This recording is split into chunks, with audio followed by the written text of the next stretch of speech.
Buenos días, hermanos. Buenos días, amada iglesia. Y también quiero saludar a los que no son de la iglesia y están viendo este video, este sermón, se van a exponer a la palabra del Señor. Y a los otros de otro contexto, de otra iglesia, también reciba un fraternal saludo. Para mí es un honor nuevamente poder dirigirme a ustedes para exponer la palabra del Señor. Y es mi oración que podamos juntos ser edificados en la palabra del Señor, conocer más a nuestro Señor y poder así seguir glorificando el nombre de nuestro Dios.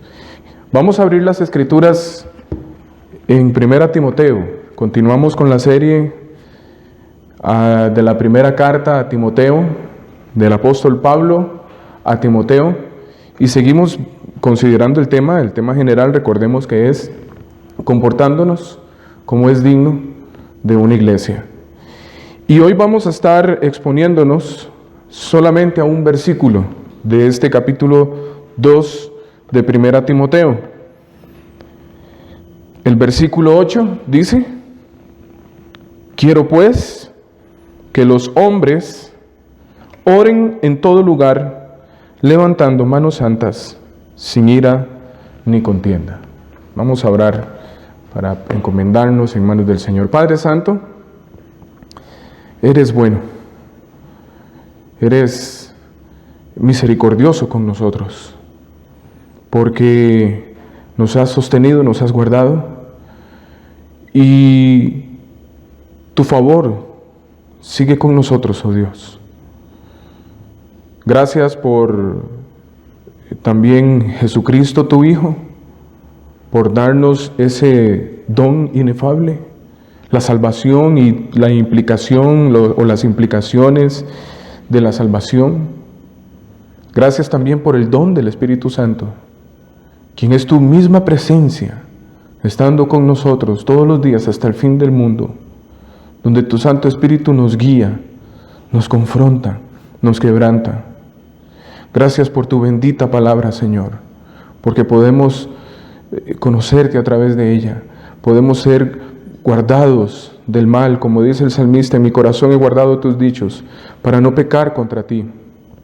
Gracias también, Señor, por la iglesia, que a pesar de que estamos limitados en poder congregarnos juntos, no, Señor, del mismo sentir y el mismo pensar.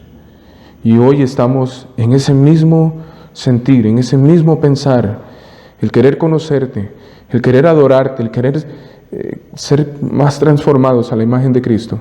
Y queremos entonces pedir, Señor, que tú hagas la obra en nosotros a través de tu palabra mientras está siendo expuesta, que podamos ser transformados más a la imagen de Cristo.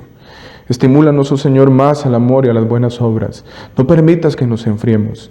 Que estas palabras, Señor, puedan traer consuelo, puedan traer reprensión, puedan traer también, Señor, guía, ánimo, según nuestra necesidad.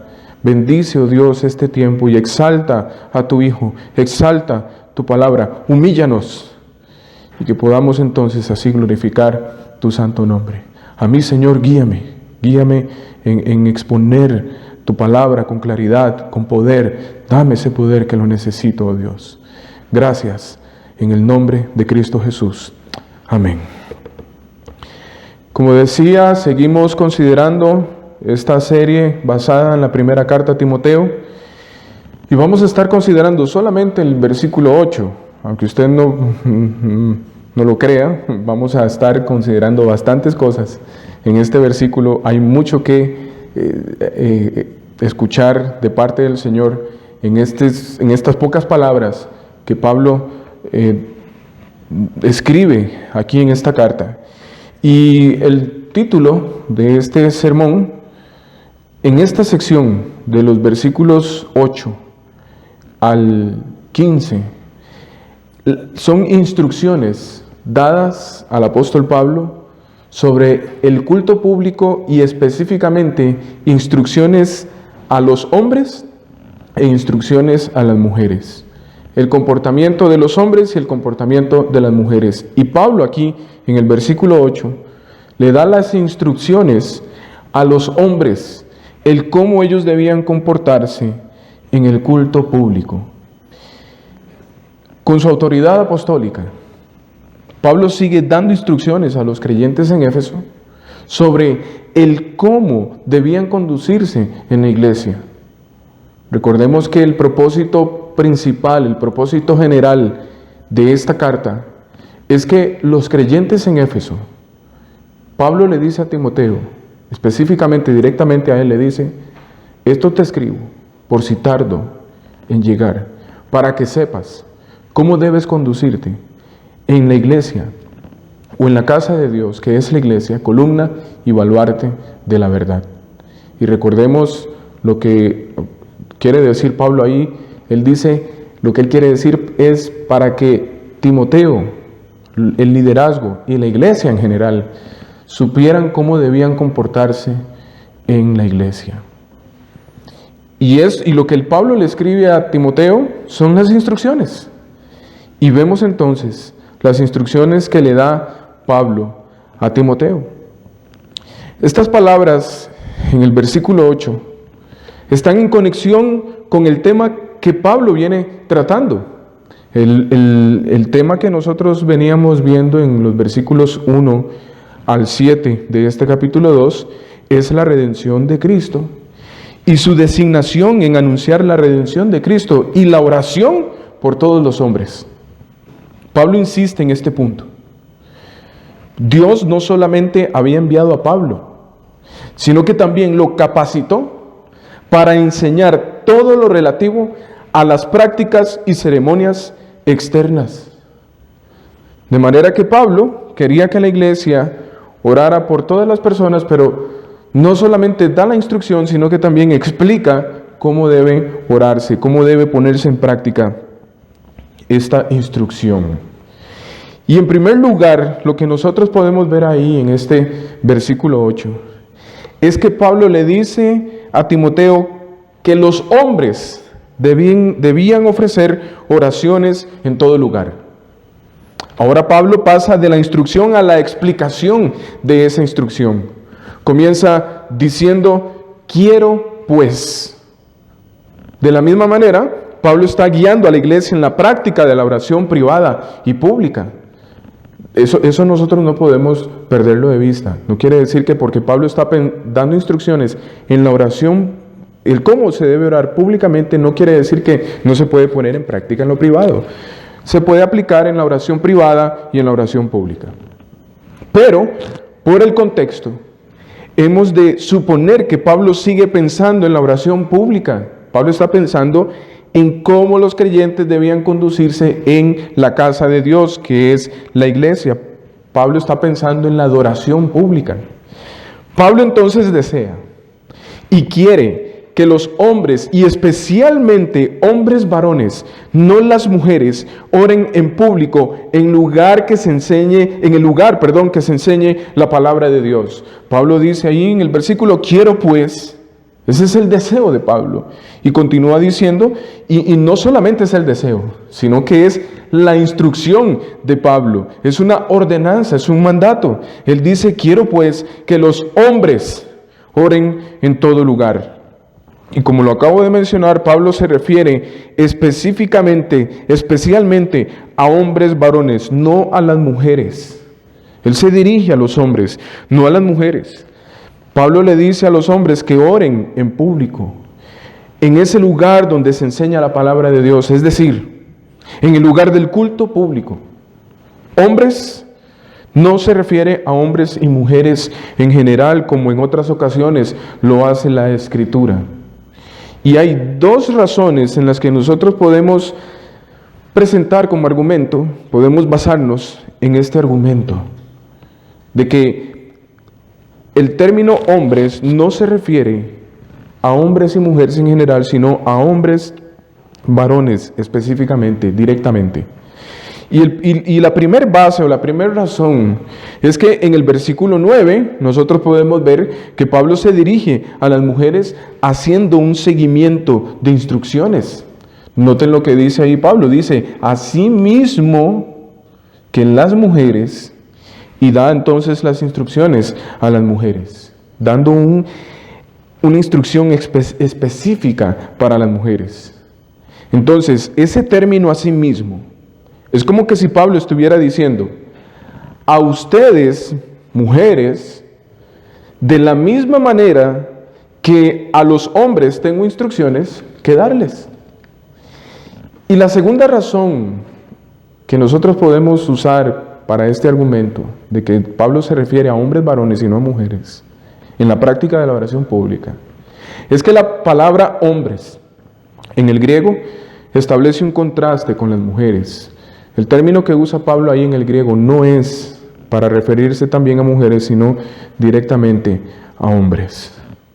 Teniendo esto en mente, ya en claridad, entonces es la voluntad de Dios, hermanos, que sean los hombres, que seamos nosotros quienes lideremos en el tiempo de adoración, tanto en casa como en la asamblea de creyentes.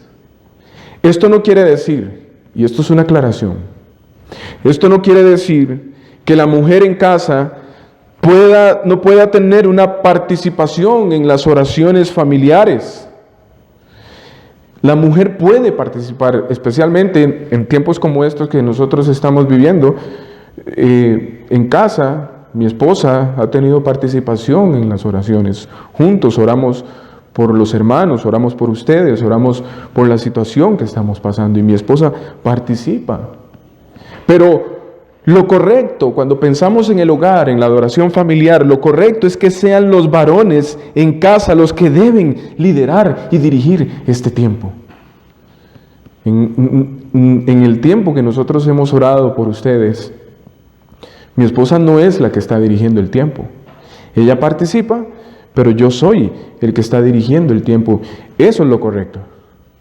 Ahora, pensando en la adoración pública, como iglesia, a diferencia en el culto público, son los hombres quienes deben dirigir el tiempo y quienes deben orar, no las mujeres. He sabido de iglesias, incluso pastores, ahora que están transmitiendo los cultos, que antes de predicar ponen a la esposa a orar o ponen a alguna mujer a orar, pero esto no es la voluntad de Dios. Las mujeres pueden participar en el canto, pueden participar en las lecturas que se hacen públicamente. Ustedes saben, hermanos, que cuando nosotros cantamos no cantan solamente los hombres, cantan también las mujeres. A veces se escuchan las malas mujeres. Las mujeres también hacen lectura pública cuando leemos juntos la palabra de Dios. Las hermanas están participando. Pero son los hombres quienes deben dirigir cada parte del culto, incluyendo las oraciones. Y cada vez que se hacen oraciones por los perdidos o todo tipo de oraciones, estas deben ser dirigidas por nosotros los varones. Esta idea no podía haber sorprendido a los que estaban acostumbrados, pensando en los habitantes, en aquellos creyentes de Éfeso, especialmente a los judíos convertidos.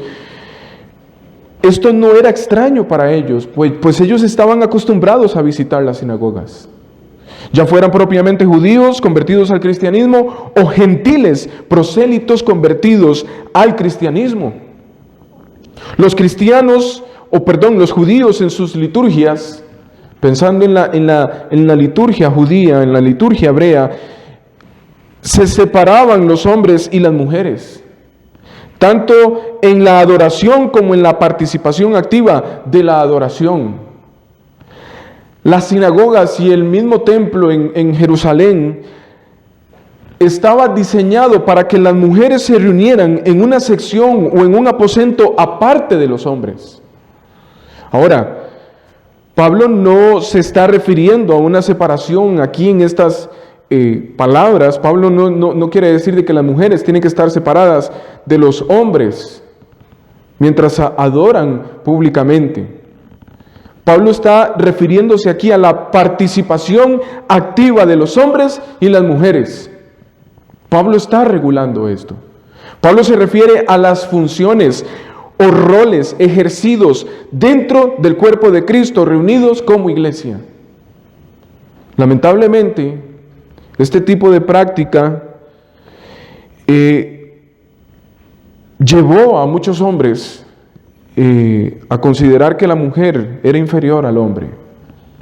Incluso en el tema o en el plan de Dios para la salvación de los hombres, mayormente en Oriente, los hombres llegaron a un punto de pensar que las mujeres eran inferiores. Y tenemos, por ejemplo, instrucciones de Pedro cuando le dice a los esposos que deben vivir sabiamente con sus esposas como coherederas del reino. Ellas también son participantes de las bendiciones de la salvación, de las bendiciones de esa salvación. Pedro aclarando en la mente de los hombres. Y es por esa razón que también el mismo apóstol Pablo, por ejemplo en Gálatas, les dice en el capítulo 3, versículo 28, a los Gálatas les dice: ya no hay judío ni griego, no hay esclavo ni libre, no hay varón ni mujer, porque todos vosotros sois uno en Cristo Jesús.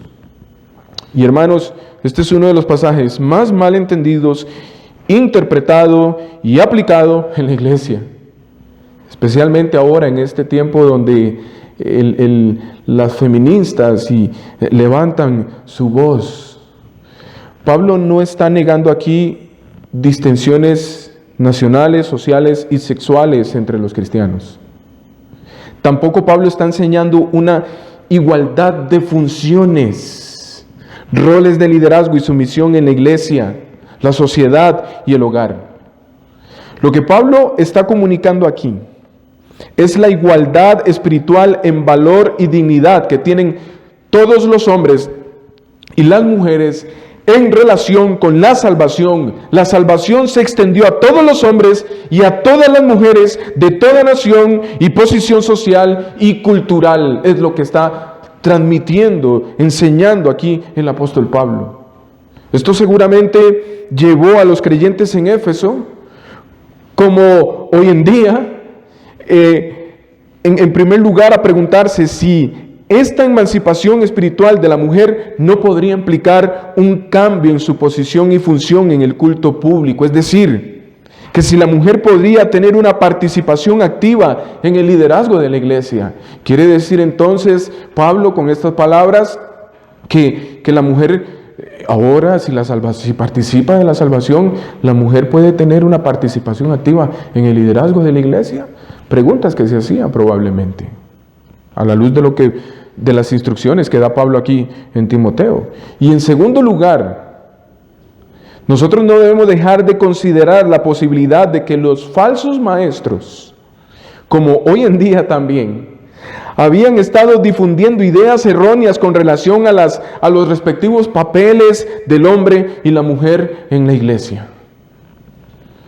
Pablo sabía que era necesario dar órdenes con respecto a este punto. Pablo quería enseñar entonces que las mujeres deberían orar, sí, participan en la oración, pero como Ana, la mamá de Samuel. Ana hablaba en su corazón y solamente se movían sus labios y su voz no se oía. Dice el primer libro de Samuel en el capítulo 1, versículo 13. Es así como las mujeres pueden participar en la oración del culto público, mientras los hombres sí pueden dirigirse, pueden dirigir los tiempos de oración. Ahora, cuando Pablo dice en todo lugar, él continúa diciendo: quiero pues que los hombres oren en todo lugar. ¿A qué se refiere Pablo aquí? ¿Será que cuando estamos en la calle o cuando estamos en alguna reunión familiar? No, Pablo está pensando aquí en todo lugar donde se hiciera culto público, es decir, donde estuviera el cuerpo de creyentes reunidos, donde se manifestara el cuerpo de creyentes en adoración. Recordemos que los creyentes en aquel entonces acostumbraban a reunirse en casas para celebrar el culto público. Ellos no tenían la costumbre de reunirse en un edificio como tal, como lo hacemos ahora nosotros. La iglesia primitiva, incluyendo a los de Éfeso y a los creyentes de alrededor de aquella ciudad, probablemente tenían varios lugares como puntos de referencia para reunirse. Por ejemplo, en Colosas, se reunían en la casa de Arquipo, donde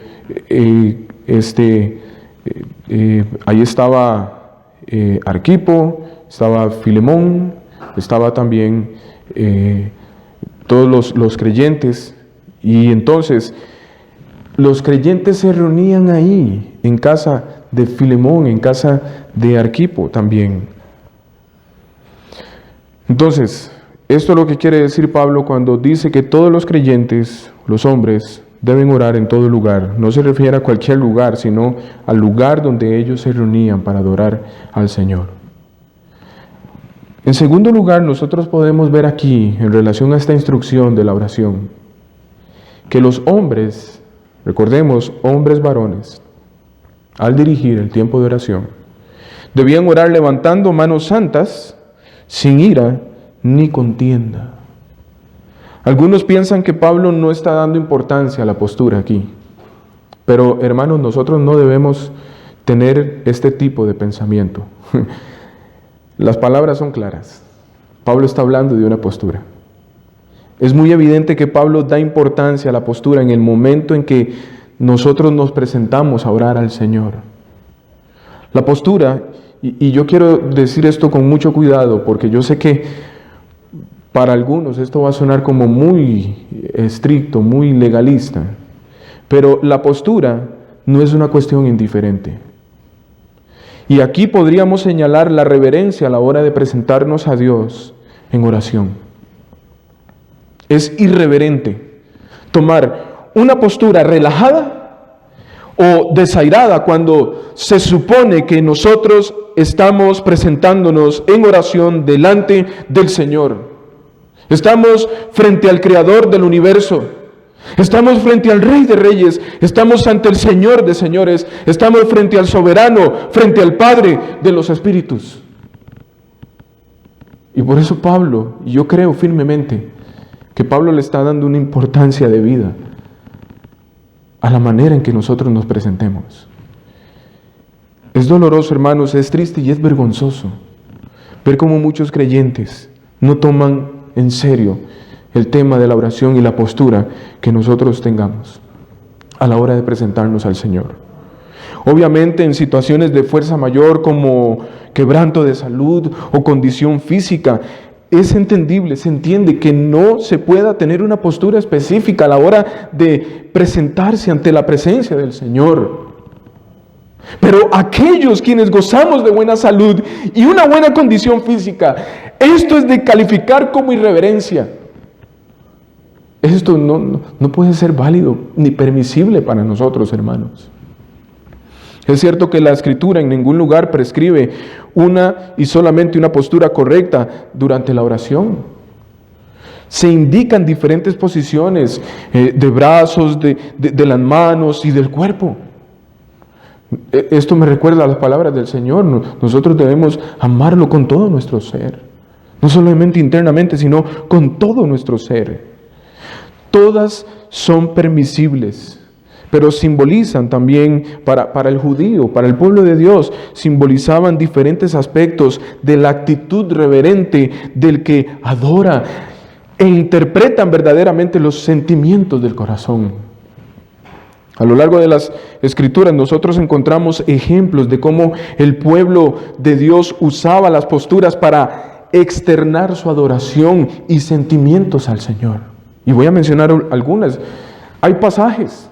Yo no voy a mencionar los pasajes. Si usted quisiera los pasajes de las Escrituras, yo con mucho gusto podría pasárselos, pero solamente voy a indicar las posturas que ellos usaban y lo que ellos expresaban en esas posturas. Por ejemplo, se nos habla de que ellos se presentaban delante del Señor de pie, y eso simbolizaba o indica reverencia. Eso es válido hoy en día para la iglesia también. Las manos extendidas o levantadas al cielo representa una completa dependencia de Dios y de humilde esperanza en Él. La cabeza inclinada, esto simboliza una expresión exterior de espíritu de sumisión. Otra postura, los ojos levantados al cielo, indica que uno cree que su ayuda viene del Señor y de Él solamente. De rodillas, representa la humillación y la adoración. Postrarse con el rostro en tierra es la manifestación de temor reverente en la presencia divina. Y otra postura que también se menciona en la Escritura, golpearse el pecho. Esto representa una armonía del sentimiento de completa indignidad, como cuando el Señor contó aquella parábola del fariseo y el publicano. Cada una de estas posturas eran apropiadas y narradas en las Escrituras, usadas por el pueblo de Dios. Ahora, alguien podría preguntar, ¿y qué de la postura de cerrar los ojos con las manos juntas, como lo hacemos hoy en día?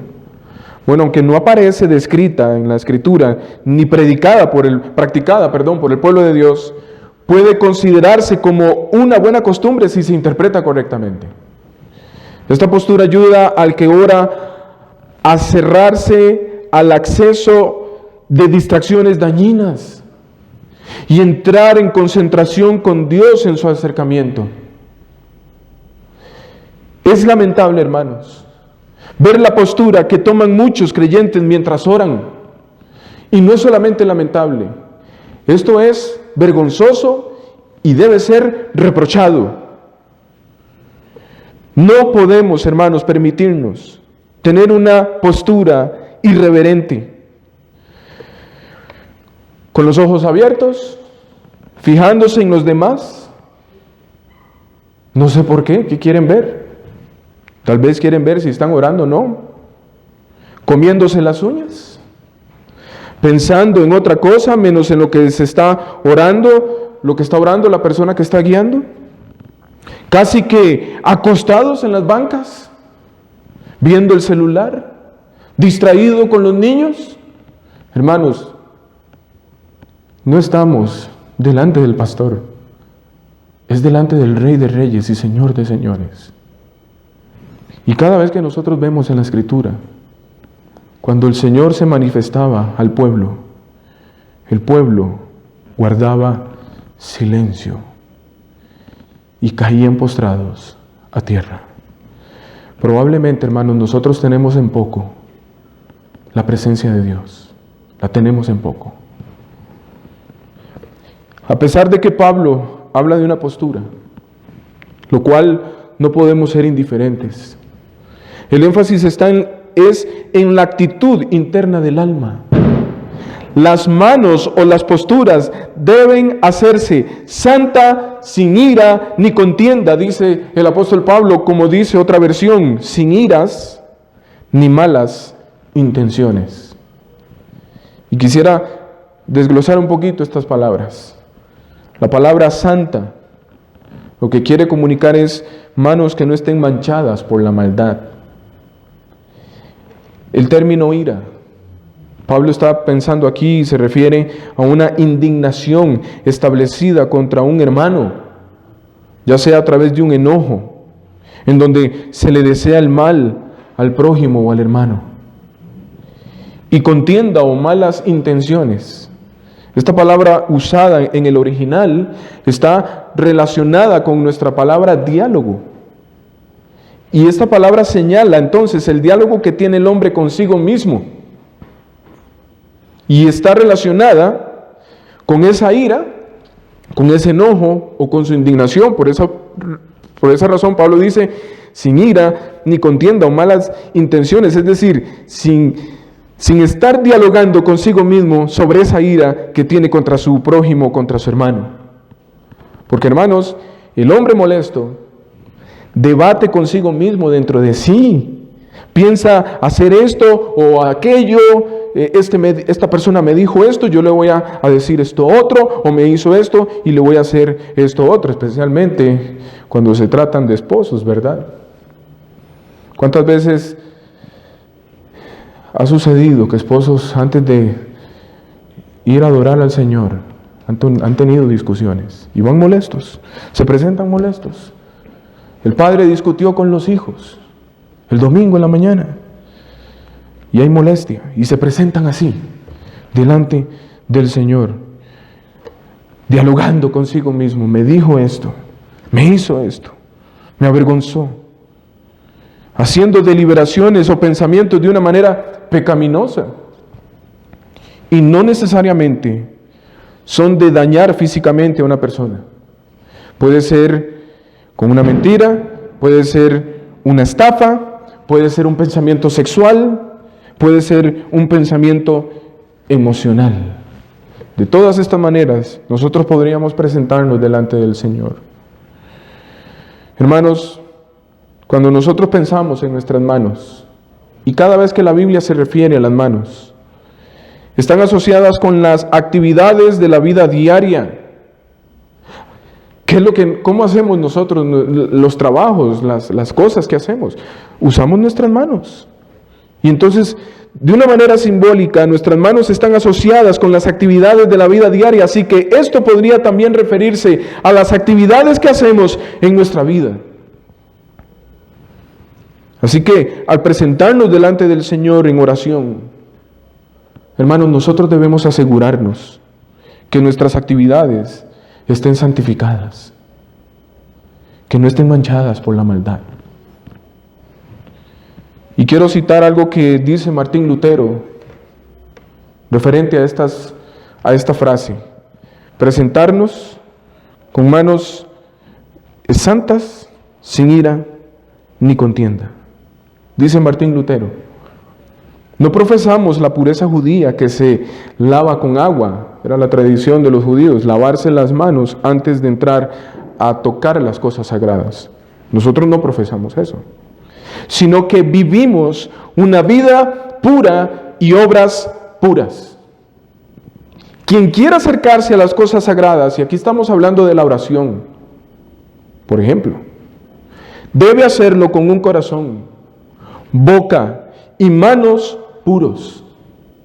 Esto es, puros y libres de sangre, asesinato, violación, robo, agresiones, insultos al prójimo, fornicaciones, adulterios, mentiras y enojos.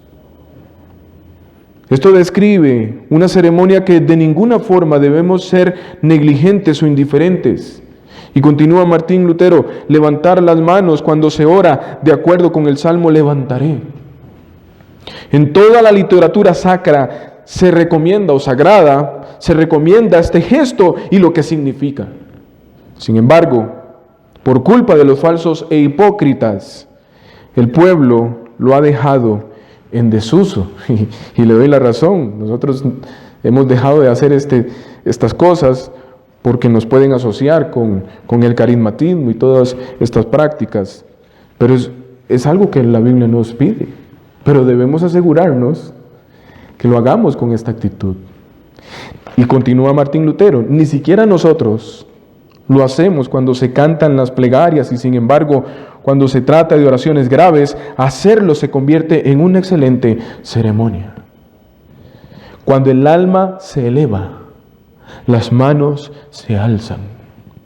Y siempre que os pongáis de pie, o cuando os postréis, como hizo David, esto es, orad con buena conciencia, refiriéndose a obstáculos en la oración que no consigue nada, como dice Pedro en su primera carta, en el capítulo 3, versículo 7, diciéndole a los hombres, y dándoles honor, ¿a quiénes? A las mujeres, a las esposas, para que vuestras oraciones no sean estorbadas. Ya vemos, hermanos varones, por qué muchas veces nuestras oraciones no son contestadas. Considerad a la mujer, tolerad su idiosincrasia, dice Martín Lutero, y si no lo hacéis, serán causa de desarmonía entre vosotros, en cuyo caso la oración es imposible. quien no puede orar por el perdón de los pecados, le es imposible orar por nada más. Como leemos en Mateo 5:24, deja allí tu ofrenda. Quien sienta que ha ofendido a su hermano por palabras o hechos, no puede levantar. Tiene las manos llenas de sangre, como dice Isaías 1:15. Láveselas. Primero hay que lavar los puños.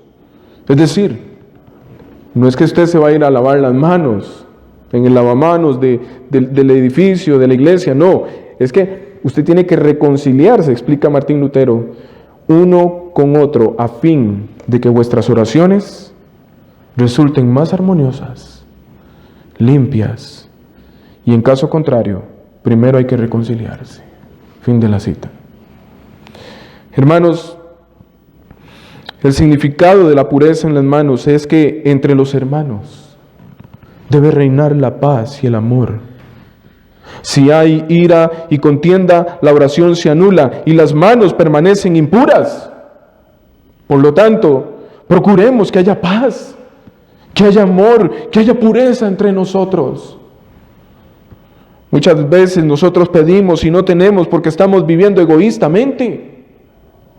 Cuando existe un sentimiento de ira por existir alguna ofensa, hay que procurar, hermanos, primero la reconciliación, y el ofendido debería ser reconciliado.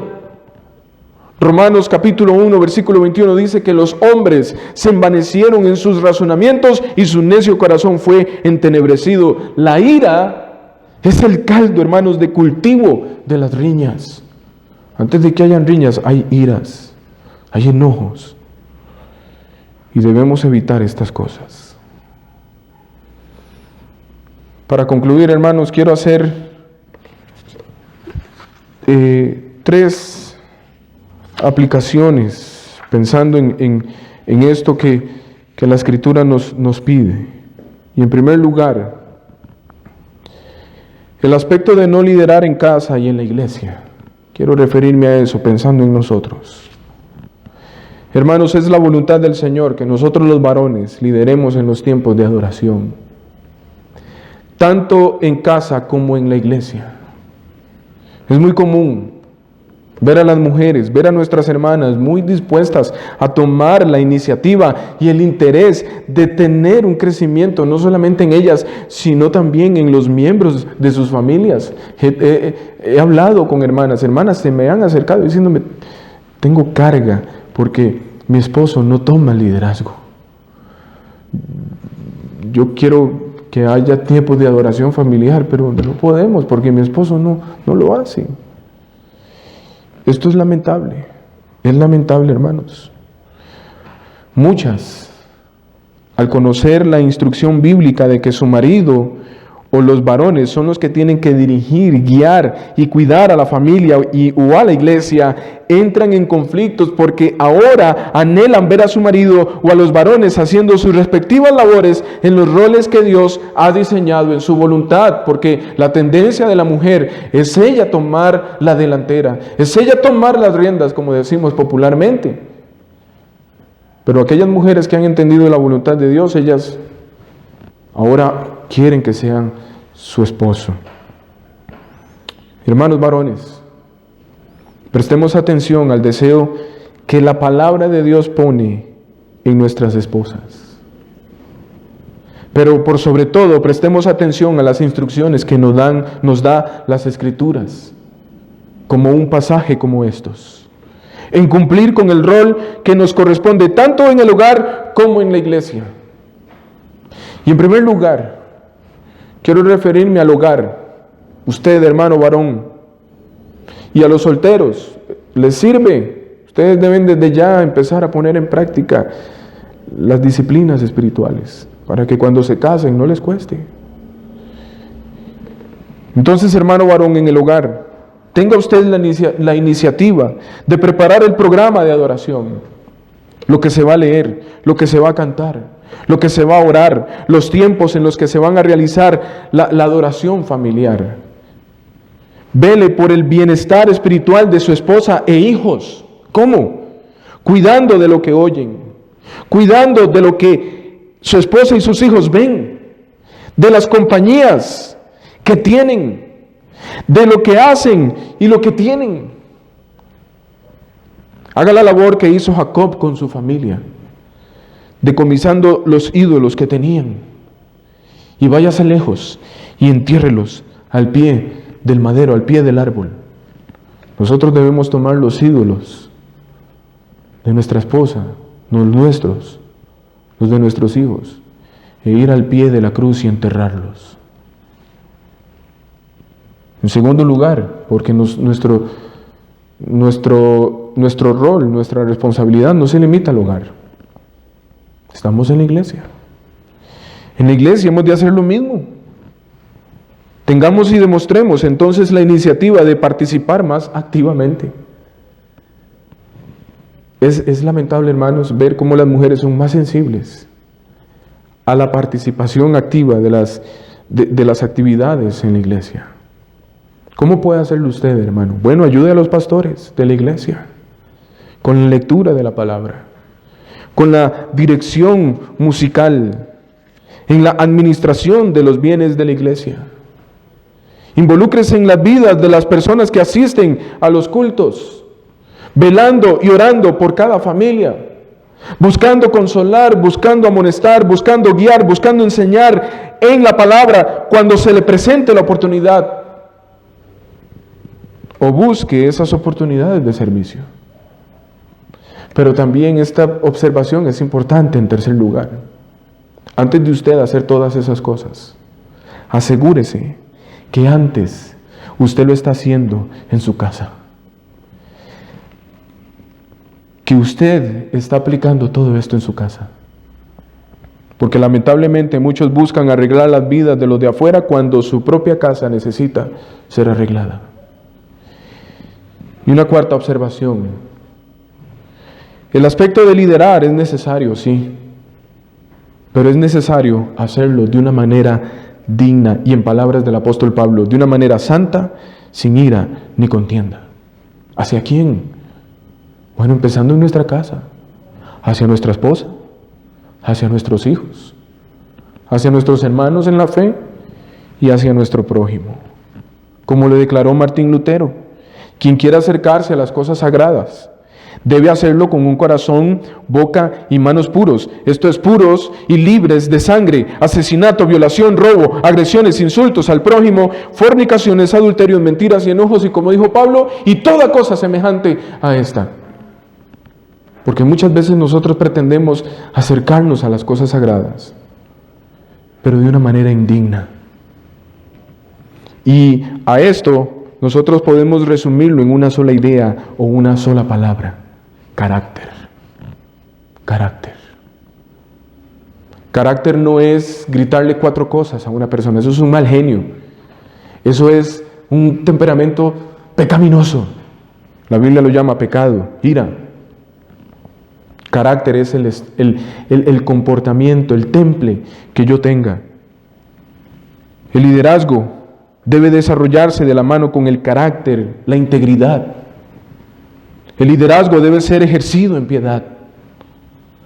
Podríamos alcanzar un puesto de liderazgo en nuestra iglesia.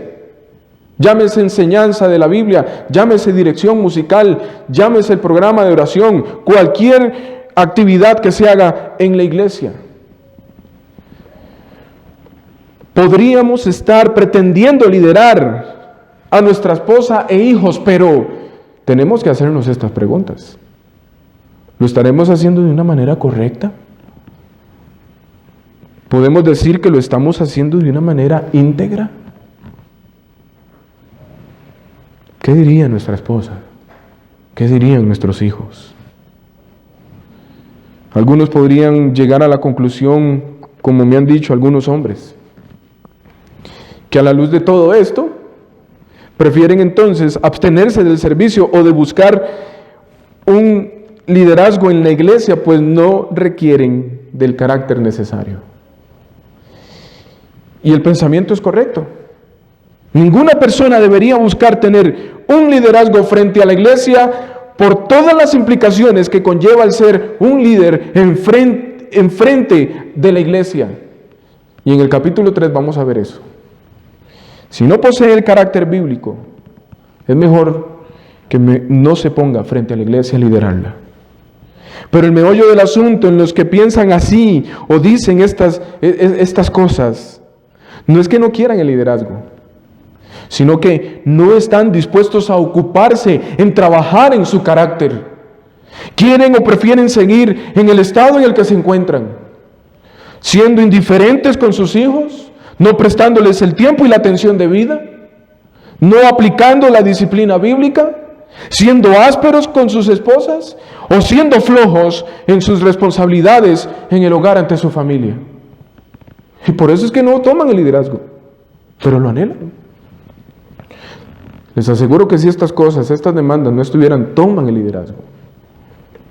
Lo que estos hombres y todos en general no consideramos es que la posición de liderazgo la tenemos, la ejerzamos o no. Ante los ojos de Dios somos líderes, ejerzamos o no el liderazgo. De manera que la condición nuestra ante Dios, nuestra familia, la iglesia y aún la sociedad es que somos líderes. Al final el Señor nos va a llamar a cuentas, incluso si rehusamos en ejercer ese liderazgo. No pensemos, hermanos, que porque nosotros no tomamos un liderazgo formal en la iglesia, vamos a ser libres de responsabilidades. No. Con solo el hecho de ser hombres, tenemos la condición y la posición de líderes. Si no lo ejercemos diciendo que es por las implicaciones o lo que conlleva el liderazgo, lo que estamos demostrando es que tenemos cobardía. Pero por esa cobardía también seremos juzgados por nuestro Señor. Y nuestras familias van a sufrir. Y la sociedad va a sufrir como lo ha estado haciendo. Hermanos, necesitamos entonces la asistencia, la sabiduría y la fortaleza de nuestro líder perfecto. Es a Él quien tenemos que ver. Es a Él a quien tenemos que imitar. Nuestro Señor Jesucristo. No podemos, hermanos, hacerlo en nuestras fuerzas. Necesitamos apoyarnos en el glorioso Evangelio para poder realizar esa tarea tan grande. Es la voluntad de Dios, sí o sí, que lideremos en nuestro hogar y en nuestras iglesias, pero también en la sociedad. Nuestra responsabilidad no es de nadie más, no es de nuestra esposa, no es de nuestros hijos, no es del pastor, es de nosotros, es mía. Y es por esa razón, hermanos, que aquel hombre que no ha experimentado la gracia del Señor, y esto lo digo, hermanos, mi corazón está destruido, afligido, por ver la condición de la iglesia en general, no solamente la nuestra como iglesia local, sino en general, ver lo pusilánimes que somos muchas veces. Necesitamos, hermanos, la gracia del Señor. Y usted que no ha creído el Evangelio, usted no puede cumplir con su rol de líder de la manera correcta. Usted necesita experimentar la gracia del Señor creyendo el Evangelio. Hermanos, el pecado distorsiona las cosas y ha distorsionado nuestra manera de emplear el liderazgo. O somos flojos o somos severos. Eso es la distorsión del pecado. Estamos urgidos de descansar en el Evangelio. Y hermanos, estas son palabras para meditar. Y que podamos entonces depender de la gracia del Señor y que el Señor nos ayude a cumplir con estas instrucciones si queremos comportarnos como es digno de una iglesia. Que el Señor nos ayude. Padre Santo, gracias por tu palabra. Tu palabra es viva, es eficaz.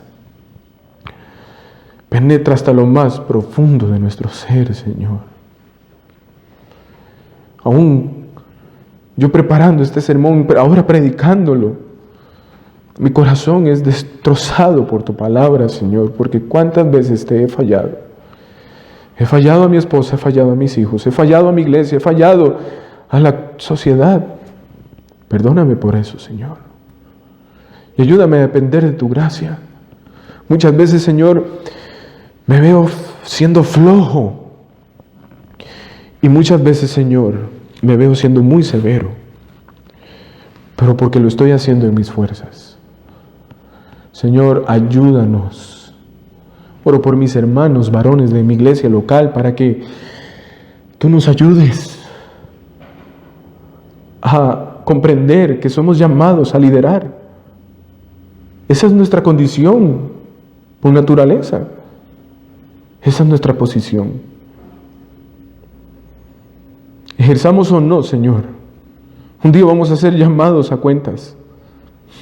Y pon ese temor también en nosotros, Señor. Y que tú pongas entonces el querer como el hacer en nosotros, tu buena voluntad. Que podamos mortificar el pecado. Y que por amor a tu nombre, por amor a tu palabra, por amor a nuestra esposa, a nuestros hijos, por amor a tu iglesia, por amor a nuestra nación, para que los hombres que están muertos en sus delitos y pecados vengan al conocimiento de la verdad. Nosotros entonces podamos, oh Señor, orar en todo lugar, con manos santas, sin ira ni contienda.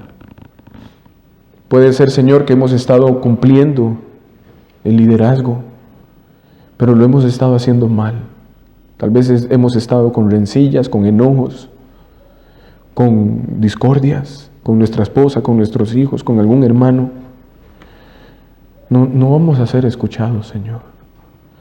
Y ruego, Dios, que tu Santo Espíritu pueda moverse entre nosotros para buscar nosotros esa paz, el amor, la santidad.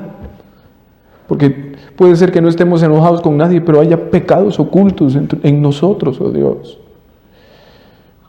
No podemos presentarnos así, oh Dios. Y haznos entender también la importancia de la reverencia. Ayúdanos, oh Dios, a comprender que estamos estamos frente al Rey de Reyes y Señor de Señores. Y mereces y demandas reverencia, oh Señor. Ayúdanos a ser obedientes a estas instrucciones. Somos tu pueblo y queremos vivir en el lugar tuyo y queremos vivir bajo tu gobierno, Dios. Ayúdanos. En el nombre de Cristo Jesús. Amén.